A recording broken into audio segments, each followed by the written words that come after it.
అందరికీ నమస్కారం అండి. మీరందరూ ఎలా ఉన్నారు? అందరూ బాగుండాలని కోరుకుంటూ welcome back to GVS travel and vlogs. ఈరోజు మనం కాంచీపురంలో అయితే ఉన్నాం.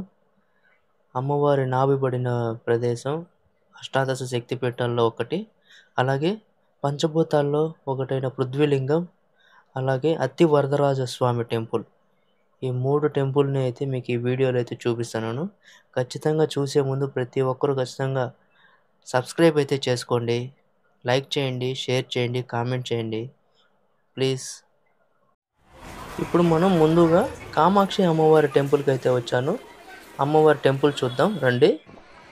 కామాక్షి అమ్మవారి టెంపుల్ హిస్టరీ చూసుకున్నట్లయితే పూర్వం అండాసురుడు అనే రాక్షసుడు దేవతలను ఎప్పుడూ ఇబ్బందులు పెట్టేవాడు, యుద్ధానికైతే వెళ్ళేవాడు. అలాగే దేవతలందరూ కలిసి ఆ పరమశివుడిని అయితే వేడుకోవడానికి వెళ్తారు. ఆ పరమశివుడు భూలోకంలో ఒక బిల్వంలో అమ్మవారి నాభి పడింది. అక్కడ అమ్మవారు అయితే కొలువై ఉన్నారు. ఆమెనైతే వేడుకోండి, ఆమె అయితే అండాసురుడిని వధిస్తుంది అని చెప్తాడు. అప్పుడు ఆ దేవతలందరూ వచ్చి ఆ బిల్వం ముందు నిలబడుకొని సొరంగం ముందు అమ్మవారిని అయితే వేడుకోగా ఆమె ఎంతసేపటికి పలకదు. ఆ ఎదురుగ్గా ఉన్న చెట్టు మీద చిలకలుగా మారి ఏడుస్తారు. ఆ ఏడుపులు విన్న అమ్మవారు అయితే బయటకు వచ్చి ఆ అండాసురుడిని వధించి ఒక పెద్ద గొయ్యి తీసి అందులో పూడ్చిపెట్టి దాని మీద అయితే ఒక స్తంభం అయితే నాటుతుంది. అలాగే ఆ దేవతల కోరిక మేరకు అమ్మవారు ఇక్కడే కొలువై ఉన్నారు. అమ్మవారు సాక్షాత్తు ఆమె కొలువై ఉన్న చోటు కాంచీపురం.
హరహర మహాదేవ శంభో శంకర. ఇప్పుడు నేను ఏకాంబరేశ్వర స్వామి టెంపుల్లో అయితే ఉన్నాను. పంచభూత లింగాల్లో ఒకటైన పృథ్వీలింగం సాక్షాత్తు పార్వతీదేవి తన చేతుల మీదుగా భూమి నుంచి తీసిన మట్టితో చేసిన శివలింగం ఇక్కడైతే ఉన్నాను. ముందుగా ఈ టెంపుల్ హిస్టరీ చూసుకున్నట్టయితే పూర్వం పార్వతీదేవి సరదాగా ఆ శివయ్య 2 కళ్ళు అయితే మూసింది కొన్ని క్షణాలు అయినా కూడా భూమి మీద కొన్ని సంవత్సరాలు అయితే గడుస్తుంది. ఆ పరమశివుడి కళ్ళే కదండి చంద్రుడు సూర్యుడు. ఈ విశ్వం మొత్తం అంధకారంలోకి అయితే వెళ్ళిపోతుంది. ఆ పార్వతీదేవి ఎంత పెద్ద తప్పు చేశాను నేను అని చెప్పేసి మోక్షం కోసం భూమి మీదకి వచ్చి కొన్ని చోట్లయితే తపస్సు చేస్తుంది. అలా ఎక్కడ తపస్సు చేసినా తనకైతే మోక్షం అయితే దొరకదు. అప్పుడు కాంచీపురంలోని ఇక్కడున్న ఒక మామిడి చెట్టు కింద వచ్చి తపస్సు చేయగా తనకైతే మోక్షాన్ని ప్రసాదిస్తాడు శివుడు. అది ఎలా ప్రసాదిస్తాడంటే తన చేతులతో ఒక మట్టితో శివలింగాన్ని చేసి పూజిస్తూ ఉంటుంది. పార్వతీదేవి భక్తిని పరీక్షించడానికి ఆ శివయ్య ఒక పెద్ద నదీ ప్రవాహంగా ఆ లింగాన్ని అయితే ముంచివేయడానికైతే వస్తాడు. ఈ ప్రవాహంలో కొట్టుకుపోతే నేను కొట్టుకుపోవాలని చెప్పేసి పార్వతీదేవి ఆ లింగాన్ని అయితే గట్టిగా ఆలింగనం చేసుకుంటుంది. అది చూసిన శివయ్య వెనక్కి తగ్గి ఆ వరద ప్రవాహాన్ని అయితే తగ్గించి పార్వతీదేవిని మోక్షాన్ని ప్రసాదించి తర్వాత పార్వతీదేవిని కైలాసానికి అయితే తీసుకుపోవడం జరుగుతుంది. అది ఈ టెంపుల్లోనే చూద్దాం రండి. పార్వతీదేవి తన చేతుల మీదుగా ఈ భూమిని శివలింగంగా చేసి పార్వతీదేవి చేతుల మీదుగా ప్రతిష్ఠించబడింది. పంచభూతాల లింగాల్లో ఒకటి పృథ్వీలింగం ఇక్కడే ఉంది. ఇక్కడ లోపల ఒక మామిడి చెట్టు అయితే ఉంటుంది. ఆ మామిడి చెట్టుకి 4 కాలాల్లో 4 రకాల మామిడి పళ్ళు అయితే కాయడం అయితే జరుగుతుంది. అది పిల్లలు పుట్టని వారు ఎవరైనా తింటే వాళ్ళకి ఖచ్చితంగా పిల్లలు పుడతారని ఒక నమ్మకం.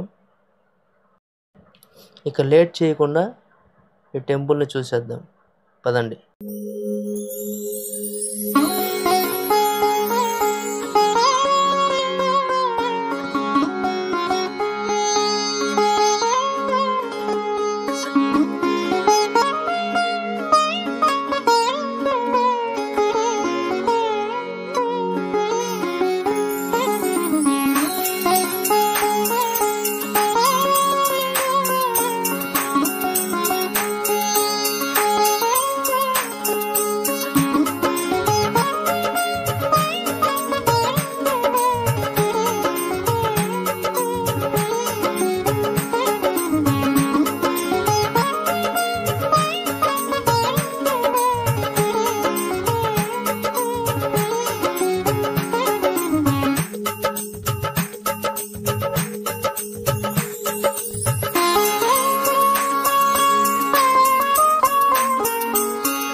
ఇక ఈ టెంపుల్ లోపల కూడా సేమ్ అరుణాచలం టెంపుల్ లోపల ఎలా అయితే ఉంటుందో ఇక్కడ కూడా అలాగే ఉంది, సేమ్ టు సేమ్. ఇక అమ్మవారు తపస్సు చేసిన మామిడి చెట్టు అయితే ఇది.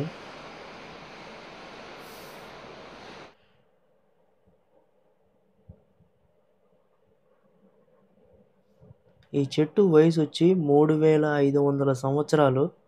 అప్పుడు అమ్మవారు తపస్సు చేసిన చెట్టు ఇక్కడే ఉన్నది, కానీ ఆ చెట్టు తీసి ఇప్పుడు వాళ్ళు కొత్త చెట్టు అయితే నాటారు. ఈ టెంపుల్ లోపల ఇప్పుడే రెనోవేషన్ మొత్తం ఏదో పెయింటింగ్స్ అన్నీ వేస్తున్నారు. టర్బన్ పట్ల అయితే కప్పేసినారు ఫ్రెండ్స్, అందుకనే మీకు ఏం చూపించలేకపోతున్నా. ఇలాగే ఉన్నది మొత్తం టెంపుల్ అంతా, కొత్త పెయింట్స్ అయితే కొడతా ఉన్నారు.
ఏకాంబరేశ్వర స్వామి టెంపుల్లో హనుమంతులు వాడు ప్రతిష్ఠించిన శివలింగం అయితే ఇది టెంపుల్ లోపల గ్రిల్స్ అయితే ఉన్నాయి, లోపల కటన్ వేసి అయితే ఉన్నారు, పెయింట్ డబ్బాలన్నీ పెట్టేసినారు. చూడండి, నంది ఉంది లోపల, అన్నిటికీ పెయింట్ అయితే కొడుతున్నారు. ఓం నమో భగవతే వాసుదేవాయ. ఇప్పుడు నేను అత్తి వరదరాజస్వామి టెంపుల్కి అయితే వచ్చానండి. చూస్తున్నారు కదా, అత్తి వరదరాజస్వామి టెంపుల్ కామాక్షమ్మ టెంపుల్ నుంచి ఒక 5 కిలోమీటర్స్ అయితే ఉంటుంది. ఈ టెంపుల్లోనే వెండి బల్లి అలాగే బంగారు బల్లి ఉంటుంది. ఇక ఈ టెంపుల్ హిస్టరీ చూసుకున్నట్టయితే, పూర్వం బ్రహ్మదేవుడు శ్రీ మహావిష్ణువుని ప్రసన్నం చేసుకోవడానికి ఒక పెద్ద యజ్ఞం అయితే చేయాల్సి ఉంటుంది. ఆ యజ్ఞం చేయడానికి సప్త ఋషుల్ని వెంట పెట్టుకొని ఆ బ్రహ్మదేవుడు యజ్ఞాన్ని అయితే స్టార్ట్ చేస్తాడు. అలా స్టార్ట్ చేయడానికి ఇద్దరు దంపతులు అయితే కూర్చోవాలి, బ్రహ్మదేవుడు సరస్వతీదేవి. అప్పుడు బ్రహ్మదేవుడికి సరస్వతీదేవుడికి ఒక చిన్న గొడవ అయితే జరుగుతుంది. దానివల్ల సరస్వతీదేవి ఆ యజ్ఞానికి రావడానికి కొంచెం ఆలస్యం అయితే చేస్తుంది. బ్రహ్మదేవుడు ఆలోగా గాయత్రి మంత్రాన్ని చదువుతూ యజ్ఞం అయితే స్టార్ట్ చేస్తాడు. ఆ యజ్ఞం నుంచి గాయత్రీదేవి బయటకు పుడుతుంది. అప్పుడు బ్రహ్మదేవుడు గాయత్రీదేవిని అయితే పెళ్లి చేసుకొని యజ్ఞాన్ని అయితే అలాగే కొనసాగిస్తాడు. అది చూసిన సరస్వతీదేవికి అయితే తీవ్ర ఆగ్రహానికి గురవుతుంది. మీరు ఎలా యజ్ఞాన్ని కొనసాగిస్తారో చూస్తానని చెప్పేసి ఒక పెద్ద నది వరద ప్రవాహంగా మారి ఆ యజ్ఞాన్ని అయితే ముంచేయడానికి చూస్తుంది. అది చూసిన శ్రీ మహావిష్ణువు ఒక పెద్ద రాతి విగ్రహంగా తయారయ్యి ఆ నది వరదకైతే అడ్డుగా పడుకుంటాడు.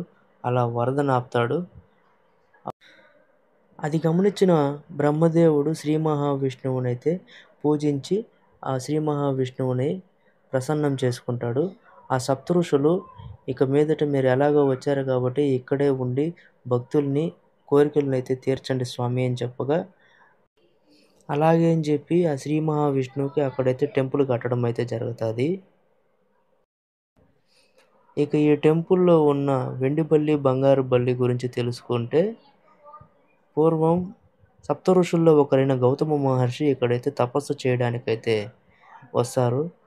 తనకైతే ఇద్దరు శిష్యులు అయితే ఉంటారు. వాళ్ళిద్దరు శిష్యుల్ని పిలిచి ఆ తపస్సుకు కావలసిన నీళ్లు పళ్ళు పలహారాలు అయితే తీసుకురమ్మని చెప్తారు. అలా వెళ్ళిన ఇద్దరు శిష్యులు నీళ్ళు అయితే తెస్తారు. ఆ నీళ్ళలో అయితే బల్లి పడి ఉంటుంది.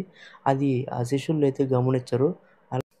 అది తీసుకెళ్ళి గౌతమ మహర్షికి అయితే ఇస్తారు. గౌతమ మహర్షి ఇక తాగడానికి మొదలుపెట్టగా అందులో బల్లి అయితే పడి ఉంటుంది. అది చూసి గౌతమ మహర్షి ఆగ్రహానికి గురయ్యి ఇద్దరు శిష్యుల్ని మీరు వచ్చే జన్మలో బల్లులుగా పుడతారని శపిస్తారు.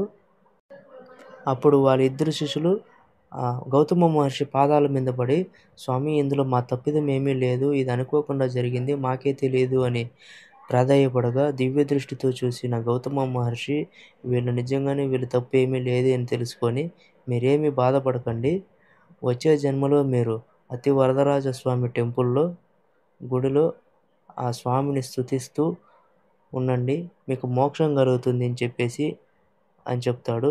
ఆ తర్వాత జన్మలో వాళ్ళు వెండి బల్లి, బంగారు బల్లిగా ఈ టెంపుల్లో అయితే జన్మనిచ్చి ఆ అతి వరదరాజ స్వామిని అయితే రోజు పూజించగా, ఇంకా ఎన్ని రోజులు మనకి ఈ బాధలు అని చెప్పేసి అనుకుంటూ ఉండగా, ఒకరోజు ఒక ఏనుగు మోకాళ్ళ మీద వచ్చి ఆ వరదరాజ స్వామి దగ్గరకు వచ్చి ఏడ్చుకుంటూ కూర్చుంటుంది. ఇదేంటి ఏనుగు వచ్చింది అని చెప్పేసి, ఎవరా ఏనుగు అని చెప్పేసి దగ్గరికి వెళ్ళగా ఆ సరస్వతీదేవి ఇంద్రుడికైతే శాపం పెట్టుంటుంది.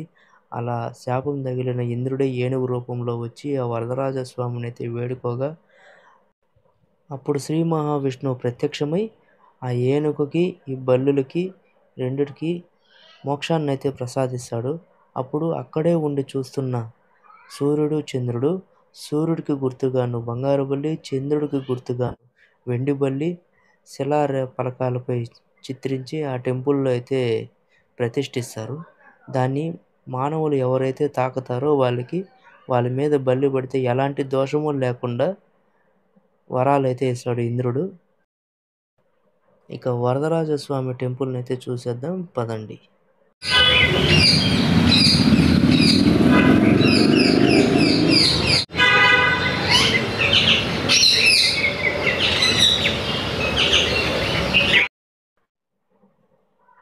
ఈ కోనేరు పేరు అనంత సరస్సు అండి.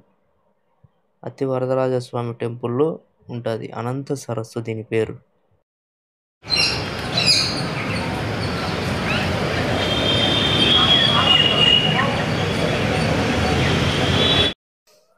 మొఘల్స్ మన హిందూ టెంపుల్స్ పైన దాడి చేసి విగ్రహాలను అయితే ధ్వంసం చేస్తుంటారు కదండి. అప్పుడైతే ఈ గర్భగుడిలో ఉన్న విగ్రహాన్ని కూడా ధ్వంసం చేస్తారేమో అని చెప్పి విగ్రహాన్ని తీసుకొచ్చి ఈ కోనేరులో అయితే భద్రపరచడం జరుగుతుంది. కొన్నేళ్ళ తర్వాత మొఘల్స్ అయితే అంతమైపోతుంది. మళ్ళీ ఇందులో ఉన్న విగ్రహాన్ని అయితే తీసి ప్రతిష్ఠించి పూజ చేద్దామంటే ఆ విగ్రహం అయితే కనపడదు. అతి చెట్టుతో చేసిన ఒక విగ్రహాన్ని అయితే ప్రతిష్ఠించి పూజలు అయితే చేస్తారు. ఇంకొన్ని రోజుల తర్వాత అయితే ఈ కోనేరులో ఉన్న నీరు మొత్తం ఎండిపోయి ఆ విగ్రహం అయితే బయటపడుతుంది. ఒకే గర్భగుడిలో 2 విగ్రహాలు ఉండకూడదని చెప్పి మళ్ళా తిరిగి ఆ విగ్రహాన్ని ఈ కోనేరులోనే పెట్టేస్తారు. ఒక 40 ఏళ్ళకి ఒక్కసారి మాత్రమే ఆ విగ్రహాన్ని తీసి పూజించి మళ్ళీ ఈ కోనేరులోనే పెట్టేస్తారు. ఇక్కడ కనిపిస్తుంది చూడండి, కోనేరులో చిన్న గుడి.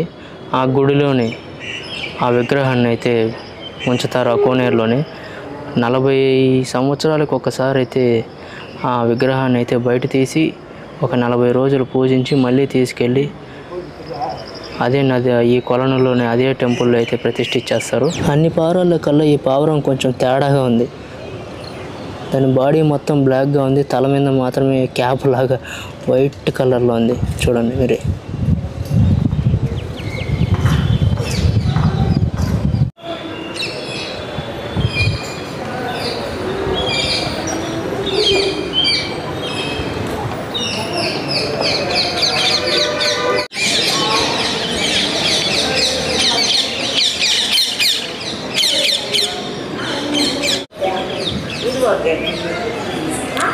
టెంపుల్ ఎంట్రన్స్ ఇదేనండి.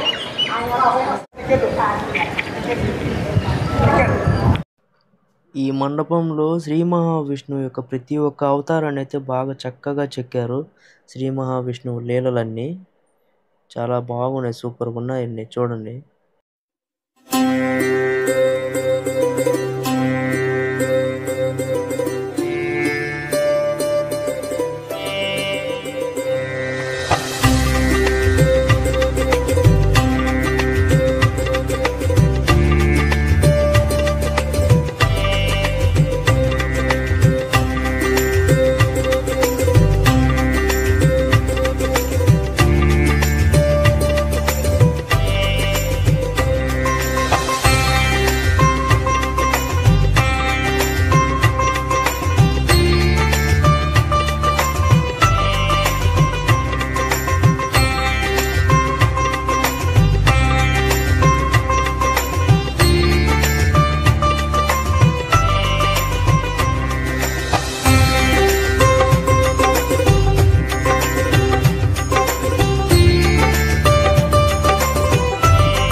ఇక ఇక్కడున్న ఏ ఒక్క గుళ్ళోకి ఫోన్లు అయితే అలో లేదు. అతి వరదరాజస్వామి టెంపుల్, అలాగే ఏకాంబరేశ్వర స్వామి టెంపుల్, ఏ గుళ్ళోకి ఫోన్లు అయితే అలో లేదు. రీసెంట్గా ఇప్పుడు కొత్తగా పెయింటింగ్స్ అవన్నీ అయితే పెయింటింగ్ అయితే చేస్తున్నారు ప్రతి ఒక్క గుడికి. మొత్తం 300 టెంపుల్స్ ఉండే మొత్తం కాంచీపురంలోనే. మొత్తం ఒకే రోజులోనే 300 టెంపుల్స్ చూడడానికి అవ్వదు కాబట్టి 1 డేలో ఈ 3 టెంపుల్స్, ఇంకొక టెంపుల్ అయితే ఉండదు కైలాసనాథర్.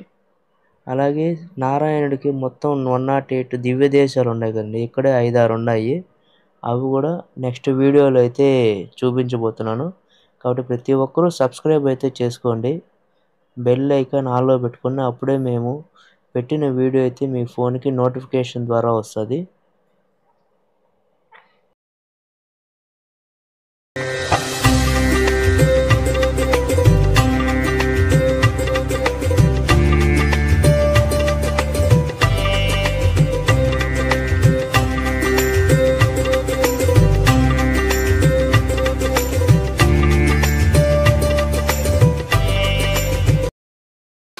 శ్రీ మాత్రే నమః.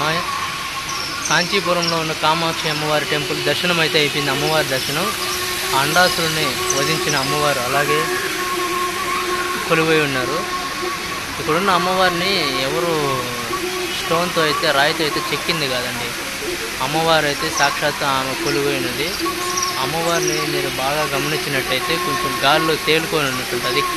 కింద అయితే ఎటువంటి సపోర్టు ఉండదు, అమ్మవారు అయితే గాల్లో ఉంటుంది. ఇప్పుడే అమ్మవారి దర్శనం అయితే చాలా బాగా అయింది. ఓం శ్రీ మాత్రే.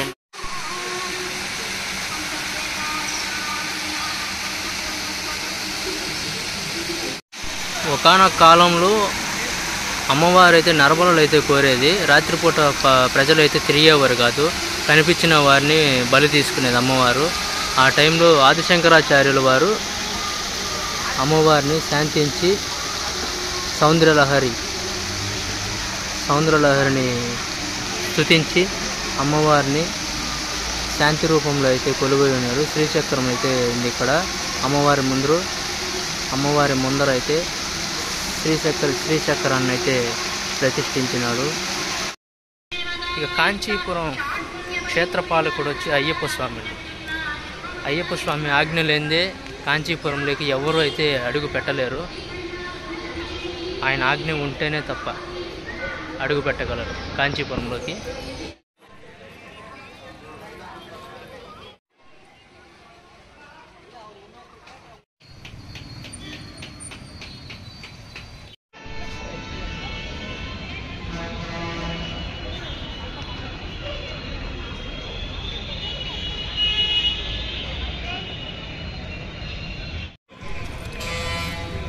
ఇక ఈ టెంపుల్ వచ్చి మహావిష్ణువు కూర్మావతారం అయితే ఎత్తాడు కదా, ఆ కూర్మావతారంలో ఎత్తినప్పుడు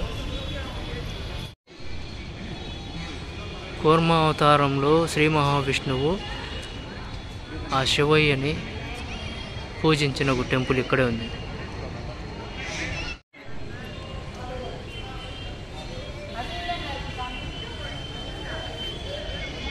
అమ్మవారు మహిషాసురుని వధించిన చిత్రం అయితే ఇది.